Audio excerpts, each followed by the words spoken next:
unit found in other Audi vehicles like the S5. There have been upgrades, but they all use the same software and are thus compatible with the same CarPlay interface. The RS5 has a 3G Plus MMI system. One tip, you can see the version information by navigating to the MMI setup and then to the version information screen. As you can see, my unit is an HN Plus and is using software version K0942_6. Let's get into the installation.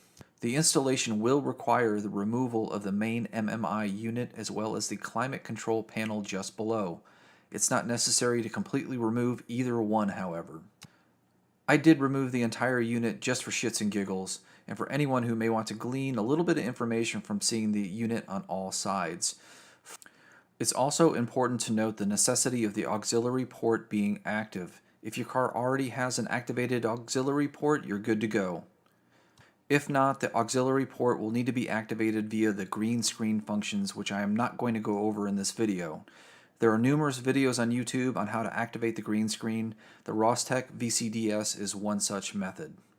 I had two sets of tools on hand, a set of head unit removal keys as well as a set of plastic trim removal tools. In the end, I only needed the removal keys. They can be found for under $10 on Amazon.com, and you do need two of them. The CarPlay kit is complete with a no-splice harness for this application, as well as various other wiring harnesses, wires, and antennas. The kit also features its own Bluetooth antenna. The first step in the installation process is preparing the main unit for your model vehicle. There's a collection of dip switches on one side as well as a diagram showing the correct switch settings for each model of car. The very top line is what is used for the RS5 with all switches in the off position. Make sure they're set correctly before installing the unit. Here's a quick demonstration on how easy it is to remove the main MMI unit. Insert the two keys into their slots and pull straight back. Take a bit of extra care and have a cloth handy to cover the shift knob and the center console. A quick tip, turn the car's accessory power on and with the parking brake engaged and the car's engine off, move the shift lever into the drive position. Turn the accessory power off and continue with the installation. This will provide a bit more room to maneuver. Once the main unit has been removed, depress the small tabs on the back side of the unit's face which release the removal keys and allow them to be set aside. Looking at the back, we're only concerned with two plugs. The first is the gray LVDS cable port as well as the main CAN bus plug. It's the big one that uses the lever to unlock and push itself out of the plug. Pretty hard to miss. Every other plug stays intact, so there's no need to remove them. It can be a bit difficult to remove the main CAN bus plug, so find an appropriate angle of attack. One tip, take a photo with your smartphone. If you get lost, the photo will provide a guide as to how everything was originally installed. I removed all of the plugs and the unit entirely just for the purposes of this video and to document the unit's labeling for future posterity. Let's look at the actual installation process. I already have the main unit loose and ready to pull out. Grab the main harness for the CarPlay unit. The large portion of the main wiring harness attaches to the MMI unit and only attaches one way. Make a special note that the plug will sit flush with the back of the MMI unit when correctly installed. It is possible to install it about 3/4 of the way in and not fully seated. Make sure you don't do that. The other half of the main wiring harness will plug into the car's existing wiring harness. Note that there's an additional set of plugs. These will interface with the climate control plug on the right side of the climate control panel. One end will attach to the panel itself and the other will attach to the car's original climate control wiring harness plug.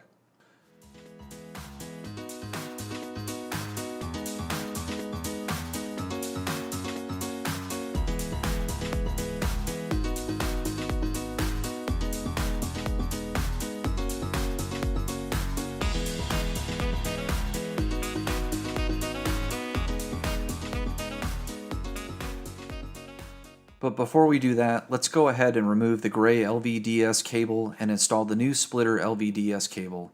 The plugs will only install one way with a single plug installing into the back of the MMI unit.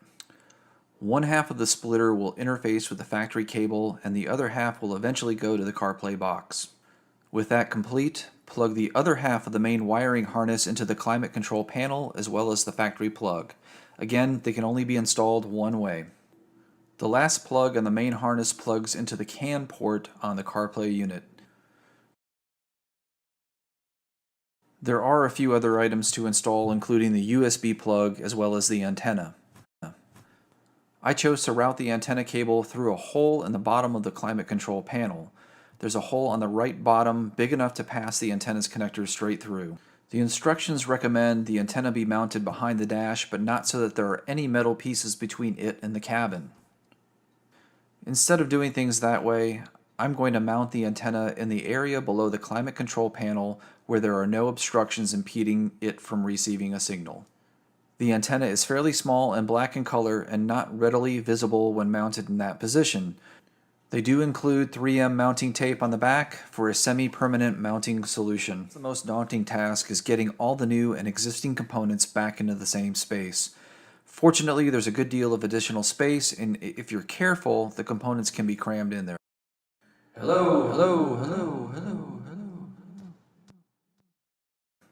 Now is a good time to turn on the accessory power and make sure everything does power up. Just be patient and try aligning the cords and the box in various positions until you find something that works.